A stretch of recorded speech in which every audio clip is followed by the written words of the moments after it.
Remembering Aama, Krishna Pyari Mathema.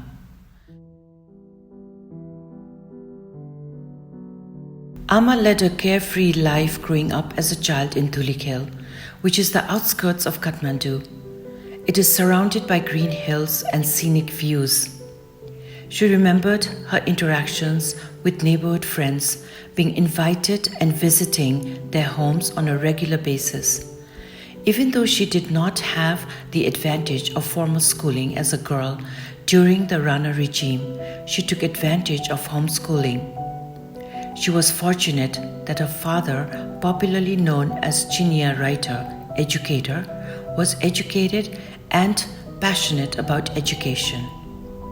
He was a rebel and believed in educating people in his hometown.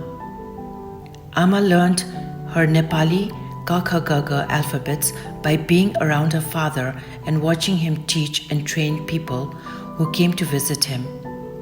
She developed a love of reading and writing at an early age. Being a daughter of someone who helped many in the community, she formed many friendships and learned the value of community from an early age. As social norms dictated, she entered an arranged marriage at the early age of 11. She remembered that on the day of the Janti, she heard the band music procession coming closer to her house. She happened to be looking down at the street from a terrace, wondering whose Janti was coming by. Later, she realized the Janti procession was for her all the way from Kathmandu. She was to be betrothed to a young man by the name of Dairam Bhakta Mathema, who was also only 14. Her new home then became Ombal Tol, Kathmandu, located in the heart of the city. This is where she got inducted to a traditional Newari way of life. As the new and only daughter-in-law, her duties included all household chores from early morning from 4 a.m. until midnight. She was instructed to carry gagris, pitchers of water up to the third floor from the first floor where the bhancha or the kitchen was situated. The water jars were for daily cooking and cleaning purposes for the family. Preparing pujas for daily worship was another responsibility she learned to shoulder, which would take 2 to 3 hours in the early morning hours from 5 a.m. to 8 a.m. for her mother-in-law to perform the rituals. Then it would be time to prepare lunch for 20 members in the immediate family and other extended relatives. She would collect firewood from the attic to prepare the chulo, wood stove, and start chopping vegetables and grinding spices and settle down to cook for 3 hours from 9 a.m. to noon with help from other members in the family. Once lunch was over, her responsibilities would extend to cleaning the kitchen, mopping and purifying it with gobar, which is cow dung, and cleaning the utensils. This would take another few hours until 4 p.m. By 6 p.m., it would be time to prepare dinner for the family, and her duties would last until midnight. This is how her youth and adult life unfolded, with daily routine and mundane chores for the major part of her life. Being a dutiful daughter-in-law, she respected her elders and dutifully carried all her responsibilities she was assigned. After years of dedication, she developed a sense of acceptance of her new role in life and a greater sense of devotion to all the deities that she would worship every day. Rituals, prayers, duties became the core part of her being and the main guiding beacon she would follow, providing a deeper purpose in her life. After settling into married life, Krishna Pyari Mathema entered a new phase of her life where she became a world traveler. She had many opportunities to visit family and travel to the US during her later 40s and onward. This is when her perspectives on life broadened exponentially and she was introduced to new experiences. She became acquainted with music, radio, TV, and restaurants. She experienced new countries, new people, new food, new languages, and new cultures. She developed many new hobbies and interests, like listening to music on the radio, but held on to her traditions of a way of life, such as making batti, cotton wicks, for lighting lamps for the gods. Her newfound joy was in reading books that were gifted to her. She relished poetry, prose, novels, as well as spiritual books. She enjoyed watching special TV programs and shows until she had memorized the episodes by heart. Her all-time favorite was the Ramayana epic. She would relay those stories to family and friends who visited her and made sure they sat with her to watch some of her favorite clips. The combination of her traditional upbringing with these new and novel experiences and creative outlets allowed her interests, passions, and feelings of fulfillment to blossom unlike ever before in her life. She had a preternatural ability to live in the present moment. It was a gift she had inherited, not to dwell or look at the past, but rather to learn from it and to cherish the rest of her life. The exposure that came with world travel helped her to adopt a broader perspective in life, accept people and situations, celebrate and revel in new experiences, and flourish and blossom. No one in her family could have imagined her ability to forge lasting connections with people she met. Suddenly, her original narrow vision of life, one of daily routine, drudgery, dogmatic customs, and rigid ritualistic practices, slowly faded away in view of a brighter horizon that opened up, with her own family multiplying and drawing her to various new experiences. She was showered with gifts, outings, events, ceremonies by her children and grandchildren that she could never have envisioned.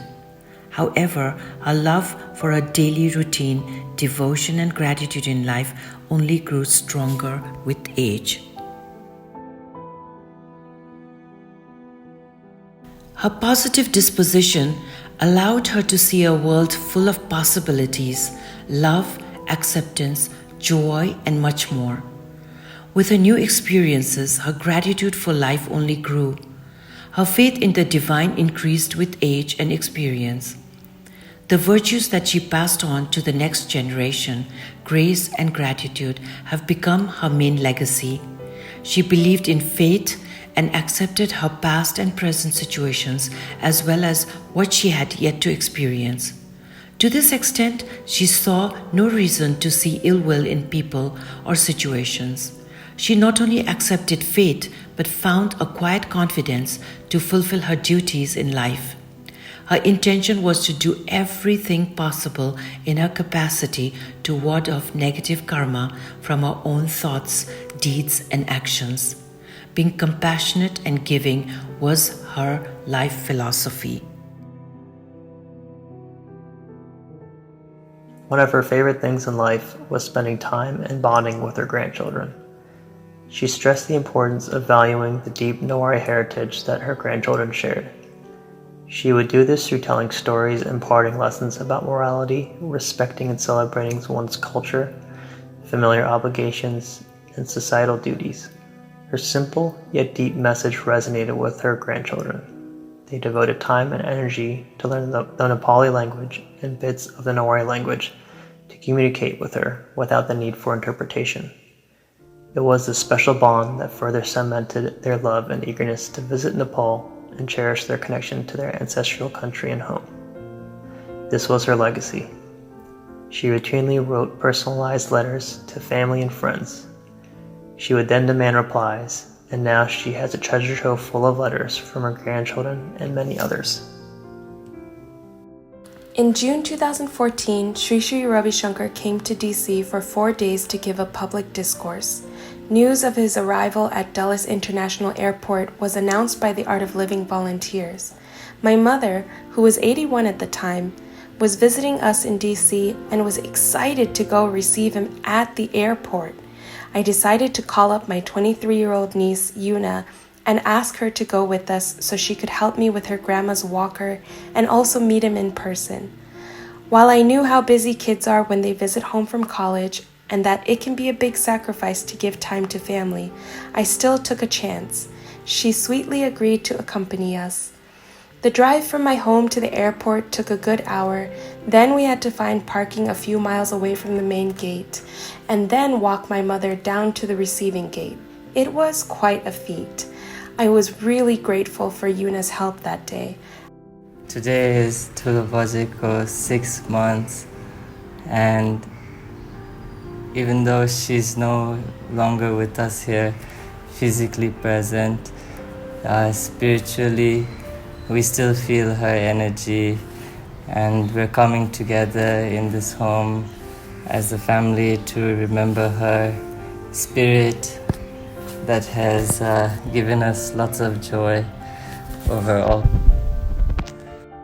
प्यारो ठुलो बजै तपाई कस्तो हुनुहुन्छ धेरै रमाइलो भयो तपाई भेट्नलाई तपाईको हाँस्न हेर्दाखेरि धेरै खुसी आयो दिल्लीमा धेरै गर्मी हुन्छ तपाई राम्रैसँग बस्ने खाने जल पिउने किताब पढ्ने बत्ती काट्ने अनि हामी छिट्टै आउँछु धेरै धेरै माया तपाईको नातिनीहरू गौरवज्यू र करणज्यू मेरो बहिनीलाई नमस्ते भन्ने करण Hi Bajay. I'm just going to speak to you directly because I know that your spirit is here with all of us. As much as I wish you were still here with us in body, I know you're in a more peaceful place. Although even here, with all the hardships that life threw at you, that smile and laughter just never seemed to fade away. I miss the wrinkles on your face that told stories of resilience, love, and joy. I miss tossing the ball back and forth with you. I miss making funny faces to make you laugh. I miss sitting quietly next to you while you explained legends of Hindu gods to me in a language I didn't even know. But it's funny how, even though we spoke different languages, I always felt that I understood what you were trying to say, and you understood me.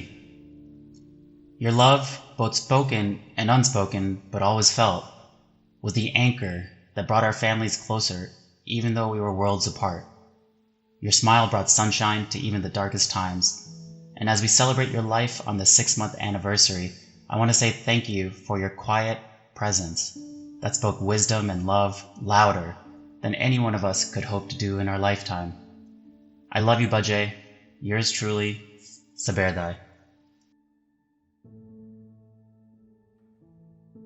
She had the wisdom that this body is temporary, but that the soul lives on.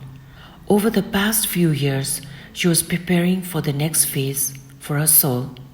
She turned vegetarian, focused more on giving and surrendering, more time and energy connecting with nature. Every day in the early morning hours, she always offered rice to the doves, offering pani to the past ancestors and batti for those dear to her as well as the gods. She also imparted these practices to her children for them to carry on this practice of giving offerings to make a kinder, better world. Her last moments were peaceful, as if her soul had spoken to her body to gently depart. For family and onlookers, it was a sad yet a beautiful transition when she took a last breath, calmly leaving a gentle smile on her visage for the very last time. Aama would be elated when her paths crossed with spiritual leaders and individuals. The Buddhist monks reassured us that she was at peace. Swami Surya Tej from the Art of Living Foundation came to stay for a week and conducted Guru Puja chanting and blessed Aama every morning and evening just a week before she passed away. This was truly a godsend, and we could see Aama's face lighted up and all smiles despite her illness when Swamiji would greet her and bless her. Dr. Rishi Koryala from Ayurveda Health Home reassured us that she was a special soul and carried wisdom that surpassed intellectual knowledge. Dr. Pranav Joshi and his brother Sandeep Joshi also into Ayurveda and alternative medicine, was a constant support, visiting Aama and helping to advise her medications and treatments. Like family members, in spite of their busy schedule, they would stop by frequently and spend time and hold Aama's hand. When Aama fell ill, even though it prolonged for a few months, her family's wish was she would not suffer for too long. Families came and everyone supported and comforted her. Doctors went out of their busy schedules to pay home visits to check up on her. There was so much care and love. Kipa, Hemant and family, along with Rajesh, cut their visit to the US short and came rushing back home. Gaurav was on top with the medical side, consulting and getting inputs from the various doctors. Mika and Yuna were there to lend their helping hand and support throughout, and June visited from Korea. Dr. Sabir would call from Johns Hopkins checking on Bajay's status. Prajwal, Luna and family also took equal part. They provided all the moral support throughout. Neeraj and Robbie took leave from work to come visit Bajay just 3 weeks before she passed away. They felt grateful that they could spend time with her while she had her full faculties and strong enough to joke and tease them, reliving all the joy their grandmother had brought them and the meaning she had brought into their lives. The outpouring of love, care and compassion from family and friends was truly overwhelming. During the mourning period of 13 days, we had over 400 individuals, families and friends and neighbors visit. Equally large numbers of well-wishers continue to write on social media, sending prayers, heartwarming messages and love. Dhulikhel teachers and the community leaders came to visit during the 13 days of mourning when they saw the obituary in the newspaper. The faculty observed silence in Bhairav Prathmik School in honor and memory of Aama. It was Aama's wish to have her family and loved ones around at her last hours. Her last hour was particularly peaceful. There was not even a wince when she took her last breath. She was peaceful as we chanted Om Namah Shivaya till the end for peace during her transition. With her very last breath, she had a gentle smile on her face. This was truly comforting for all her family, observing the ending of a cherished and loved one. A few incidents during her last hours are particularly noteworthy. At the start, a dove flew down from the sky and almost touched the funeral pyre. Aama passionately believed in feeding the doves early in the morning for the past 65 years before she would have tea. It was as if the dove was an emissary arriving to thank Aama on behalf of all the other doves that she had cared for, coming to honor her soul and pay its last respects as her body was cremated. As the smoke furled towards the sky, the dove also took flight as if to shepherd Aama's soul to the heavens. Most amazing was the way that the ceremony concluded. Right at the end, when the priest was pouring water onto the pyre to wash away the last remaining ashes into the Bagmati River, some of us were looking in that direction. Suddenly our eyes met something that came out from the pyre from a crack right underneath. It was a golden snake that had appeared from the crack and moved its head upwards a few times, as if to say, "Your Aama is safe and well taken care of." All along, while her body was being cremated, that golden snake was underneath the pyre, protecting her. Being a Shiva Bhakti, Aama worshipped Shiva and honored the snake that signifies Shiva Shakti of alertness and awareness. There was a large crowd of family and friends who stayed until the very end and witnessed both events. The virtues that stood out the most from Aama's life were her passion, her deep sense of gratitude, her innate positive disposition, and her ability to make the most from which she was given. However, her greatest virtue was her compassion and desire to connect with people of various backgrounds, ages, and cultures, regardless of any language barriers. She left a lasting mark on even those people she had only ever met a few times, through her positivity, warmth, and laughter. We will miss her dearly, and life will never quite be the same. At the same time, she has undoubtedly changed our lives for the better. We have her DNA, her values, and her gratitude, as well as her joy. We strive to embody all that she has taught us as we move forward in life. Emotionally, spiritually, and mentally, she was a fully blossomed individual. She was content and peaceful.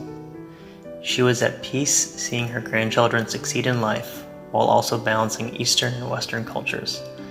She always stressed to her grandchildren the importance of learning and celebrating their culture, and her message was always firm yet playful. To most who knew her, she was someone who led by example, a person who, without formal education, could impart and impact many who came within her orbit, with her wisdom, love, kindness, charisma, authenticity, and care. त्यति निष्ठुरी नबनिदिनु, स्वीकृति नलिई आयो, निम्तो नदेई जबरजस्ती घुस्यौ, एकपल्टै नघचघचाई कुन दिशाबाट छिर्यौ, एक सुईको पनि पाएनौ। ए अजनबी रोग, तिम्रो नामैले पनि सबैलाई भयभीत पार्छ हेर। कसरी चुन्यौ, किन चुन्यौ, मेरै आमाको कोख तिमीले यो पवित्र स्थलमा तिमीले आफ्नो बास बसायौ। यस्तो घनिष्ठ चुनौती अहिले सामना गर्न पर्दा आफ्नो गुरु तत्त्वकै सहारामा आदेश लाइरहेछु। तिमीलाई दुई हातले बिन्ती गर्छु, मेरो आन्तरिक हृदयदेखि माफी माग्छु, पुकार गर्छु, आज आरतीले पूजा पनि गर्छु। त्यति निष्ठुरी नबनिदिनु, कठोरपनलाई सीमितमा राख्नलाई मेरा 10 औँलाहरू जोड्छु। आमाको सानो कमोलो स्वच्छ शरीरमाथि सहानुभूति राख्ने तिमीलाई निवेदन गर्छु। तिमी मेरो गहिरो सपनाको विपरीत रूप भए तापनि तिम्रो अस्तित्वलाई स्वीकारिसके। आमा छोरी बीच तिमी बाधक बनी आयो, तिमीलाई माने, तिमीलाई स्वीकारे। सबैलाई धेरै धेरै धन्यवाद, आशीर्वाद।